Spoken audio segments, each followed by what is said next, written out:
I worked with Michael. How many years later was Black and White? 10 years. Was it that long? About 10 years, 92.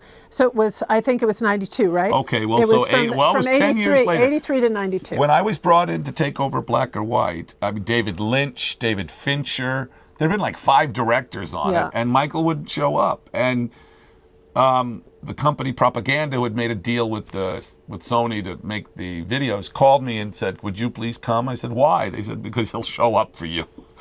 And I said, well, you have to pay me weekly because he still owes me a lot of money. So I met with Michael, and I said, Mike, if we do this, you have to show up. If you're late, I'll go home. I'll show up. And he did. I have to tell you, though, now this is his money. This is very different. This is 10 years later. It's his money. And we had a day that was probably a $180,000 day. We had Luma Crane and 70 dancers. It was a big deal, right? And Mike and Macaulay Culkin, they didn't show up. It's like, well, where's Michael? And when we finally found him, he and Mac had gone to a Toys R Us and spent like $60,000. First of all, the idea of spending $60,000 at a Toys R Us is like, huh? How do you do that? But I said, Mike, you can't do that ever again. Why? Because it insults everybody.